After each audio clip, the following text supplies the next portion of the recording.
আসসালামু আলাইকুম, আমার নাম সামিল ইসলাম, কুষ্টিয়া পলিটেকনিক ইনস্টিটিউট। আসসালামু আলাইকুম, আমি আলফাজ আহমেদ, কুষ্টিয়া পলিটেকনিক ইনস্টিটিউট। আসসালামু আলাইকুম, আমি পারভেজ নিয়ান, দর্পণ পলিটেকনিক ইনস্টিটিউট থেকে অটোমেশন ইনসেপশনে অ্যাটাচমেন্ট করতে এসেছি। আসসালামু আলাইকুম, আমি তৈমুর রহমান, ঝিনাইদহ পলিটেকনিক ইনস্টিটিউট।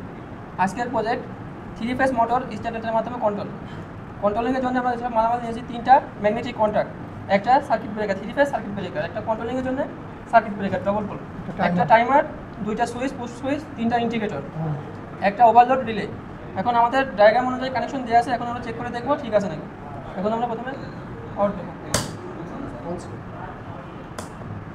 এখন আমরা সুইচ দেবো, প্রথমে স্টার্ট। এখন আমাদের মোটরটি স্টার্টে চলছে, টাইমার দেওয়া আছে, টাইমারে গণনা শেষ হলে আমাদের কাছে ডেল্টা কানেকশন এখন হয়ে যাবে। ডেল্টা চলছে মোটর। এই মুহূর্তে যখন ওভারলোড হবে, টিপ সুইচ সুইচ অন হলে মোটরগুলো বন্ধ হয়ে যাবে অটোমেটিক। এখন যত আমরা স্টার্ট বাটন টিপ দিই না কেন মোটর চালু হবে না। আবার যখন এটা অফ করা হবে আবার চলবে।